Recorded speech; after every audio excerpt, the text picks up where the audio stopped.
En un video anterior hablamos brevemente sobre la doctrina del perdón de los pecados, o sea, la redención. Y vimos que se dio un bosquejo sobre lo que es la ley de sacrificio. A su vez está fundada en el sacrificio primario del Logos para dar la vida, y en el que se refleja todos los demás sacrificios. Pero ahora vamos a continuar con la segunda parte de ese estudio. Como siempre nos vamos a basar en un libro de la filósofa inglesa Anna Besant, llamado Cristianismo Esotérico. La señora Besant fue directora durante muchos años de la Sociedad Teosófica Internacional, que a su vez fue fundada por la filósofa rusa Elena Blavatsky. Elena Blavatsky era una experta en religiones orientales, religiones comparadas, era una experta en símbolos y trajo al público occidental las claves para decodificar no solo la Biblia, sino todos los libros sagrados o no sagrados que están encriptados, que son simbólicos, y dio sobre todo la clave cosmológica, la clave antropológica, la clave numerológica, etcétera, etcétera. Pero volviendo a nuestro tema de hoy, veamos lo que dice la señora Anna Besant con relación a la ley del sacrificio. Hemos visto cómo el hombre de Jesús, o sea, el discípulo hebreo, se dio su cuerpo alegremente para que un poder de exceso pudiera descender y encarnarse en la forma por él voluntariamente sacrificada, y cómo por tal acto llegó a ser un Cristo en toda su plenitud, para servir de guardián al cristianismo y derramar su vida en la gran religión fundada por el ser poderoso con quien se sacrificó y con quien se había identificado. Hemos visto pues que el alma Cristo pasará a través de las grandes iniciaciones, así, nacer como un niño pequeño, entrar en la corriente de las penalidades del mundo, con cuyas aguas debía ser bautizado para ejercer las funciones activas de su ministerio, luego transfigurarse en la montaña, marchar al escenario del último combate y triunfar de la muerte. Ahora veremos en qué sentido es él una expiación, de qué modo la ley de sacrificio encuentra una expresión perfecta en la vida del Cristo. Al principio de lo que pudiera llamarse el ministerio del Cristo, llegado a la virilidad, está en aquella permanente e intensa simpatía con los humanos pesares que se simboliza en la entrada en el río. Desde ese momento puede resumirse su existencia en una frase, comillas, él se dedicó a hacer el bien. Pues aquellos que sacrifican la vida separada para servir de canal a la vida divina no pueden tener otro interés en el mundo que ayudar a los demás. Así que él aprende a identificarse con la conciencia de los que le rodean, a sentir con ellos, a pensar con ellos, a gozar cuando ellos gozan y sufrir cuando ellos sufren, transportando así su vida activa diaria en un sentimiento de la unidad con los demás que experimenta en las regiones más elevadas del ser. Debe desarrollar una simpatía que vibre en armonía perfecta con la cuerda de tonos múltiples de la vida humana y divina, y servir de mediador entre la tierra y el cielo. El poder entonces se manifiesta en él, porque en él mora el espíritu, y comienza así a aparecer a los ojos de los hombres como uno de los capaces de ayudar a sus hermanos menores, a recorrer el sendero de la existencia. Conforme se juntan en él, sienten el poder que emana, la vida divina en el Hijo reconocido del Altísimo. Las almas hambrientas acuden a él y reciben como alimento el pan de vida. Los enfermos de pecado se le acercan y los sana con la palabra viva que cura la enfermedad y da salud al alma. Los que la ignorancia tiene ciegos le buscan y él abre sus ojos con la luz de la sabiduría. Es nota capital de su ministerio que los más bajos y los más pobres, los más desesperados y abyectos, sienten al aproximársele que no hay barrera que los separe de él. Experimentan cuando se agolpan en torno suyo algo como un saludo de bienvenida, jamás nada que les repela, pues irradia de él un amor que los entiende y que por lo tanto no puede rechazarlo. Continuó la señora Vice, por rebajada que esté un alma, nunca siente el alma a Cristo encima de sí, sino más bien a su lado, hollando con pie humano la tierra que ella prisa. Pero así y todo, lo siente poseído de un extraño poder que tira de lo alto, con el cual la eleva y la colma además de nuevos impulsos e inspiraciones. Así vive y trabaja el Salvador verdadero de los hombres, hasta que es tiempo que aprenda otra lección, donde pierde por algún espacio la conciencia de aquella vida divina, cuya expresión ha venido aumentando más y más la suya propia. Lección que enseña que el verdadero centro de la vida divina está dentro, no fuera. El Yo Supremo, pues, tiene su centro dentro de toda alma humana. Ciertamente, el centro está en todas partes, como dice el dicho, pues Cristo está en todo, y Dios en Cristo, y ningún ser encarnado, nadie, salvo el Eterno, puede prestarle ayuda en su necesidad más tremenda. Tiene que aprender que la verdadera unidad del Padre y del Hijo debe encontrarse dentro, no afuera.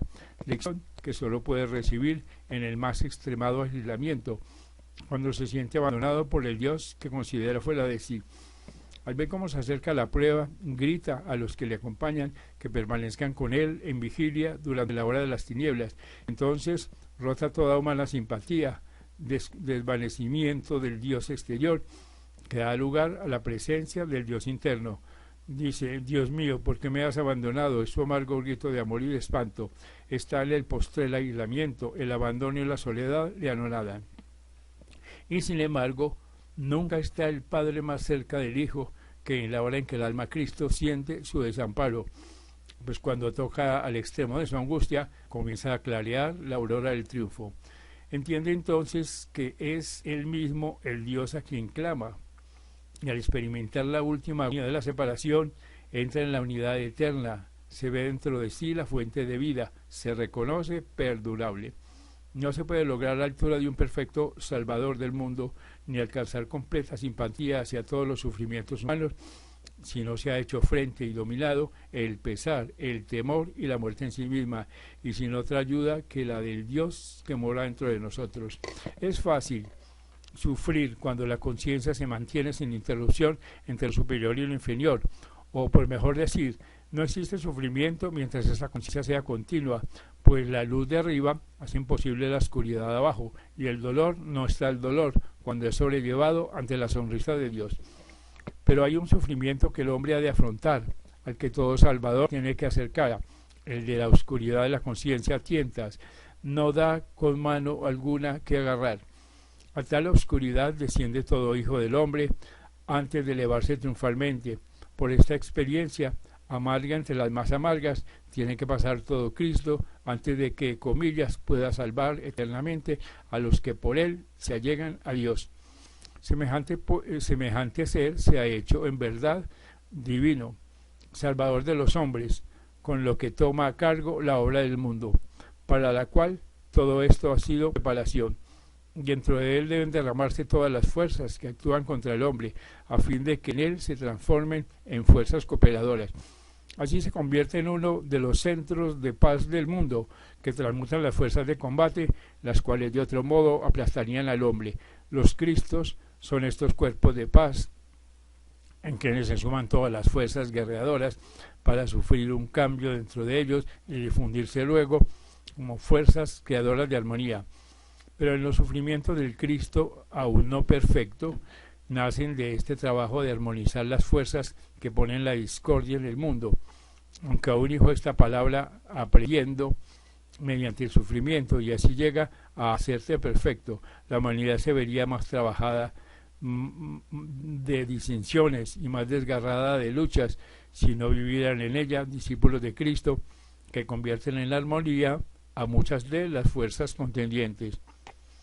Cuando se dice que el Cristo sufre, comillas, por los hombres, que su fortaleza, su pureza y su sabiduría reemplazan la debilidad, el pecado y la ignorancia de estos, se dice verdad, pues de tal manera se hace que el Cristo uno con los hombres, que ellos forman parte de él y él de ellos.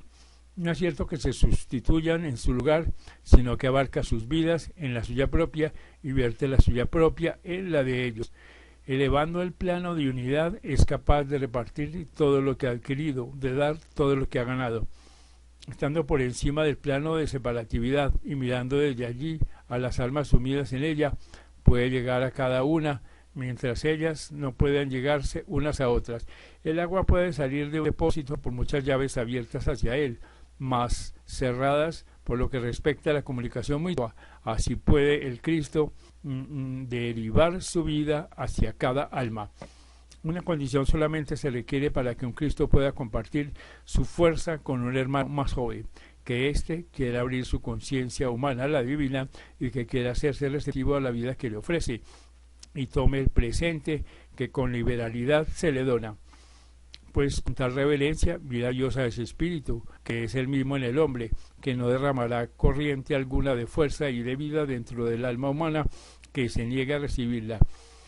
Debe haber abajo la abertura por donde penetre lo que de arriba se vierta, receptividad en la naturaleza inferior, como hay voluntad de dar en la superior. Este es el lazo entre el Cristo y el hombre. Esto es lo que han llamado las iglesias el derramar de la, comillas, divina gracia. Esto es lo que significa la fe, necesaria para que la gracia sea efectiva. Giordano Bruno dijo que el alma humana tiene ventanas que pueden mantener cerradas. El sol brilla fuera con luz igual. Si las ventanas se abren, el sol entrará a torrentes.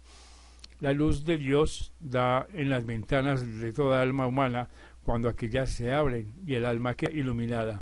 En Dios no hay cambio, solo lo hay en el hombre, y no se puede forzar a la voluntad, que de otro modo se atascaría en él la debida evolución de la vida humana. Así pues, en cada Cristo que surge se eleva el nivel humano y su sabiduría aminora la ignorancia del mundo entero. Todo hombre es menos débil en razón de su fortaleza, la cual se derrama sobre toda la humanidad, penetrando en las almas separadas. De esta doctrina, considerada de un modo estrecho y por tanto trastocada, nació la idea de la redención subrogatoria. Como transacción legal entre Dios y el hombre, y en ella se asignó a Jesús el puesto del pecador. No se comprendía cómo el ser que alcanza la altura es en verdad uno con todos sus hermanos. La identidad de naturaleza fue tomada por sustitución personal. Así quedó desvanecida la verdad espiritual en la aspereza de una permutación jurídica. Comillas. Él llega a conocer entonces cuál es su puesto en el mundo, cuáles son sus funciones en la naturaleza, ser un salvador y redimir a la gente del pecado. Encuéntrase en lo íntimo del corazón del mundo, en el santuario de los santuarios, con la investidura del sumo sacerdote de la humanidad. Es uno con todos sus hermanos, no por sustitución, sino en virtud de la unidad de una vida común. Hay alguien pecaminoso, el Cristo es pecador en él, para limpiarlo con su pureza. Hay alguien apenado, el Cristo es en él el hombre de las amarguras. Todo corazón destrozado rompe el suyo, su corazón sangra en todo corazón herido. Hay algún ser alegre, es Cristo quien se regocija, vertiendo en él toda su dicha. Se muestra alguno ansioso, pues es él quien siente la necesidad para colmarlo de su mayor satisfacción. Él posee todo y como suyo es de sus hermanos. Él es perfecto, pues ellos lo son con él. Él es fuerte, ¿quién habla débil?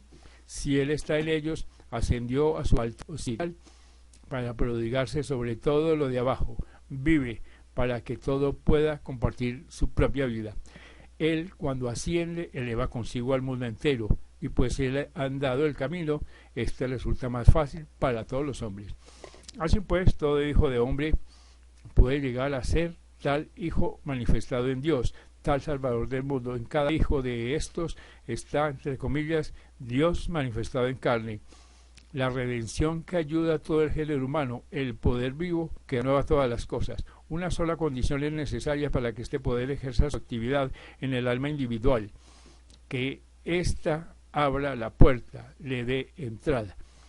Pues aunque todo lo penetre, no puede abrirse camino forzando la voluntad de su hermano. La voluntad humana puede mantener sus fueros igualmente contra Dios que contra el hombre, y es ley de evolución que se asocie espontáneamente a la acción divina y no que sea reducida a sumisión enojosa. Continúa la señora Vice. Si la voluntad abre la puerta, la vida inundará el alma. Mas si aquella permanece cerrada, solo podrá hacer que pasen a través ligeros soplos de una indecible fragancia, para que venzan con su dulzura allí donde no puede llegar la fuerza. Esta es la parte de la realidad de un Cristo. Pero ¿cómo podrá pluma mortal reflejar lo inmortal? ¿Cómo han de expresar las palabras lo que está más allá del poder de todo el lenguaje? No hay lengua que pueda declarar, ni mente no iluminada que pueda concebir lo que es este misterio del Hijo, que se ha hecho uno con el Padre y que lleva en su seno a los hijos de los hombres. Así pues, los que quieran prepararse a alcanzar la altura de una vida como esta en el porvenir, deben comenzar aún ahora, en la vida inferior, a marchar por el sendero que indica la sombra de la cruz, sin abrigar duda alguna sobre su propio poder para realizarlos. Pues otra cosa sería dudar del Dios que convive en ellos. Ten fe en ti mismo, es lección que aprende el hombre cuando logra ejercitar su conciencia superior, pues esta fe recae realmente en el Dios interno. Para que la vida común del hombre se someta a la sombra protectora de la vida de Cristo, debe aquel ejecutar todos sus actos como un sacrificio, no por lo que pueda aprovecharle, sino por lo que pueda aprovechar a la comunión mutua. Así puede el Cristo derivar su vida hacia otros, y así, combinando el motivo de la vida diaria respecto a los pequeños deberes, a las acciones insignificantes, a los intereses estrechos, todo se cambia. No es preciso variar cosa alguna de la vida externa. En cualquier situación se puede ofrecer el sacrificio, seas cuales fuesen las circunstancias. Se puede servir a Dios. Así que el desarrollo espiritual marca no lo que el hombre hace, sino cómo lo hace. Se cifra la oportunidad del crecimiento, no en las circunstancias, sino en la actitud del hombre frente a ellas. Comillas. Y a la verdad, estos símbolos del cruz puede ser para nosotros piedra de toque que nos haga disminuir el bien del mal en muchas dificultades.